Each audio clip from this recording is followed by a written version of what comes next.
Friends, स्वागत है आपका अपने यूट्यूब चैनल गुरुकुल में। और आज हम बात करने वाले हैं पटना यूनिवर्सिटी के बीए एंट्रेंस एग्ज़ाम प्रिपरेशन से संबंधित हम क्वेश्चन आज करने वाले हैं। आज देखिए, किसी भी यूनिवर्सिटी की, चाहे आप पटना यूनिवर्सिटी की तैयारी करें या जिस भी यूनिवर्सिटी के एंट्रेंस की तैयारी करें, बीए के एंट्रेंस के लिए सबसे इम्पॉर्टेंट कोई पोर्शन होता है तो वो जीएस का होता है, यानी कि जनरल साइंस के क्वेश्चन। मतलब अगर आप बस जनरल साइंस, मैं कहता हूँ ना, जो भी बच्चे पटना यूनिवर्सिटी की तैयारी कर रहे हैं, किसी भी यूनिवर्सिटी की कर रहे हैं बीए की, वो बस जीएस प्लस जीके पढ़ लें, 100% मैं गारंटी दे रहा हूँ वो क्रॉस कर पाएंगे किसी भी एंट्रेंस एग्ज़ाम को। तो आज हम जीएस के इंपॉर्टेंट क्वेश्चन करने वाले हैं, उनको आप ध्यानपूर्वक लिखेंगे। देखिए, बहुत कुछ बच्चे कह रहे हैं सर आप क्लास लेके आने वाले तो नहीं लेके आ पाए। थोड़ा सा आप लोग बच्चों संख्या जुटाइए, आपकी संख्या भी कम है, प्लस मेहनत लगता है क्लास। अभी आज ही मैंने आप लाया, आज जितने भी जीएस के क्वेश्चन लाए हैं, पहले मैंने आपका पेपर खरीदा ऑनलाइन, पेपर भी आपके फ्री में नहीं मिल पा रहे हैं, पेपर खरीदना पड़ा आपका, उस हिसाब से क्वेश्चन छाटा गया, तब जाके ये पेपर लेके आपके सामने इंपॉर्टेंट क्वेश्चन लेके आया गया है। ठीक है, तो चलिए चलते हैं हम आपके जनरल क्वेश्चन की ओर। देखिए, मैंने एक एक क्वेश्चन छांट के हैंड रिटेन करके आपके लिए यहाँ पर लेके आया हूँ। तो चैनल को सब्सक्राइब और वीडियो को लाइक और शेयर जरूर कीजिएगा। जितने भी दोस्त हैं सबको बोलिए आओ हम साथ में तैयारी करें। तो चलिए चलते हैं हम प्रश्न की ओर। पहला, हवा वैक्यूम में ध्वनि की गति होती है, वायु में ध्वनि की चाल होती है, ये जीएस का क्वेश्चन है।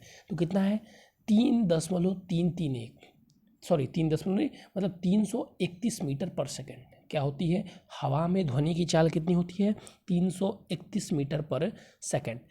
मानव शरीर का सामान्य ताप, अब देखिए ये मानव शरीर का जो सामान्य ताप है ये 37 डिग्री सेल्सियस होता है।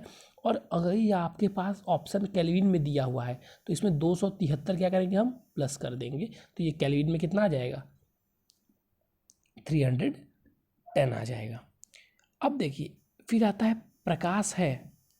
प्रकाश का देखिए एक बहुत ही महत्वपूर्ण, पहले ये तो अनुप्रस्थ तरंग है और विद्युत चुंबकीय तरंग है। क्या है, अनुप्रस्थ और विद्युत चुंबकीय। अगर इसकी बात की जाए रेंज के हिसाब से तो अनुप्रस्थ, और उसके हिसाब से बात की जाए तो विद्युत चुंबकीय तरंग है। चलिए नेक्स्ट क्वेश्चन की ओर हम चलते हैं कि लंबाई की सबसे छोटी इकाई फर्मी मीटर। याद रखेंगे, लंबाई की सबसे छोटी इकाई क्या है, फर्मी मीटर है, 10⁻⁻15 metre. 1 fermi metre equal to कितना होता है, 10⁻15 मीटर। एक हीटर का तार बना होता है निक्रोम का, एक हीटर का तार बना होता है नाइक्रोम का। देखिए इसमें कभी याद रखिएगा, जब भी हीटर का तार वाला ऑप्शन आएगा आपके सामने नाइक्रोम के साथ साथ एक टंगस्टन भी ऑप्शन रहेगा, तो बच्चे टंगस्टन मार देते हैं। लेकिन याद रखेंगे जो बल्ब का तंतु होता है वो टंगस्टन का होता है, लेकिन हीटर का तार नाइक्रोम का बना हुआ होता है। पॉजिट्रॉन, पॉजिट्रॉन का आविष्कारक कौन था, तो एडर्सन। पॉजिट्रॉन का आविष्कारक कौन था, एडर्सन। ये सभी बीए के लिए इंपॉर्टेंट क्वेश्चन है जनरल। आप किसी भी चीज़ की तैयारी कर रहे हैं तो जनरल साइंस तो इंपॉर्टेंट होते ही हैं, और ये जनरल साइंस के कुछ इंपॉर्टेंट क्वेश्चन हैं। चलिए, क्यूरी इकाई है, अब क्यूरी दे देगा, क्यूरी यूनिट है, किसकी यूनिट है, तो रेडियोधर्मिता की। ठीक है, रेडियोधर्मिता की यूनिट क्या है, क्यूरी। फिर आपसे पूछता है 1 किलोग्राम राशि का वजन कितना होता है।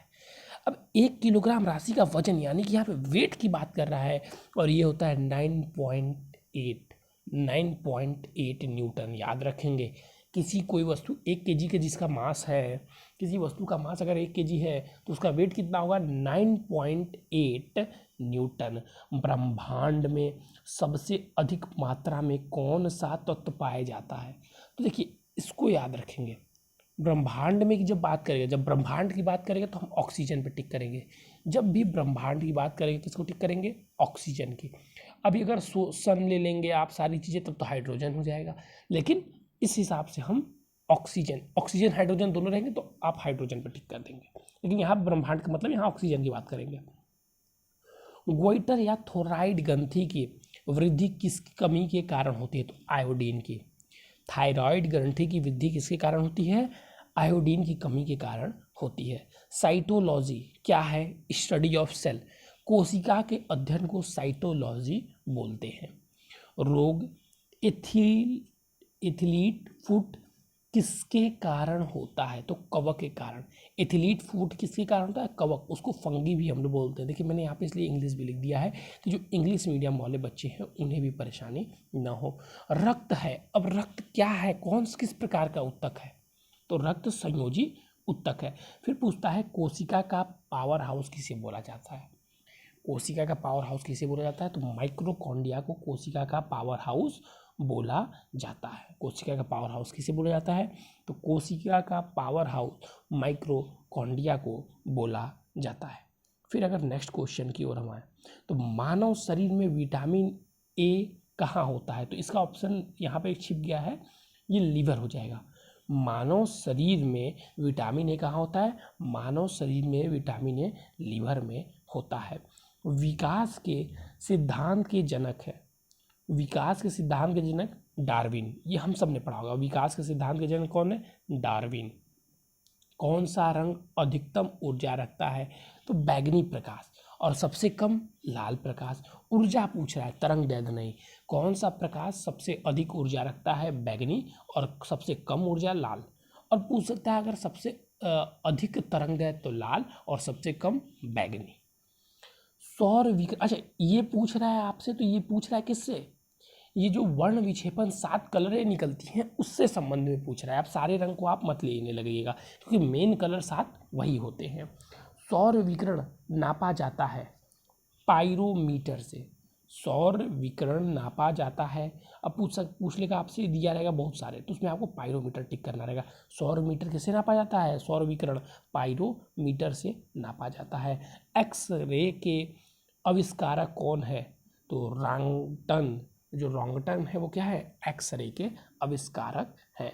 परमाणु बम किसने विकसित किया था? तो जे रॉबर्ट ओपेनहाइमर ने परमाणु बम विकसित किया था। मिसाइल किसने विकसित की? वर्नर वॉन ब्राउन ने, वर्नर वॉन ब्राउन ने। हाइड्रोजन बम किसने विकसित किया? तो एडवर्ड टेलर ने। देखिए ये प्रश्न 2 बार आ गया है लग रहा है, ठीक है, क्योंकि ये प्रश्न 2 बार आया होगा आपके पेपर में, तो हो सकता है आ गया होगा। स्कूटर के आविष्कारक तो विम ऑस्ट्रेल, ठीक। और फिर ऑस्टियोसाइटा कहाँ पाया जाता है? तो ऑस्टियोसाइटा अस्थि में। कवक के अध्ययन को माइकोलॉजी, कवक के अध्ययन को माइकोलॉजी, कवक के अध्ययन को क्या बोलते हैं? माइकोलॉजी। पादप कोशिका भित्ति किसकी बनी होती है? सेल्यूलोज की। पादप कोशिका भित्ति किसकी बनी होती है? तो पादप कोशिका भित्ति सेल्यूलोज की बनी हुई होती है। फिर अफीम के किस भाग को माफिन प्राप्त होता है? तो फल का आवरण, ठीक है।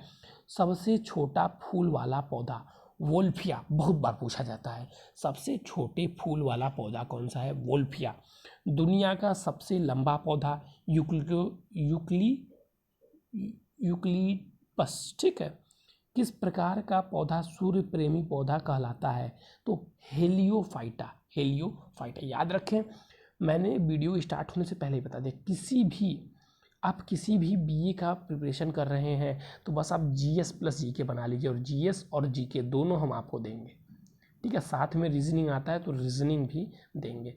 आपको क्या करना है, आपसे बस इतना ही निवेदन रहेगा कि हमारे चैनल को प्लीज़ सब्सक्राइब कर लें, और जितने ज़्यादा बच्चों को आप शेयर कर सकते हैं, जितने ज़्यादा शेयर करेंगे हम उतने मोटिवेट होंगे, जितने हम मोटिवेट होंगे हम आपको उतने ही अच्छे कंटेंट देंगे।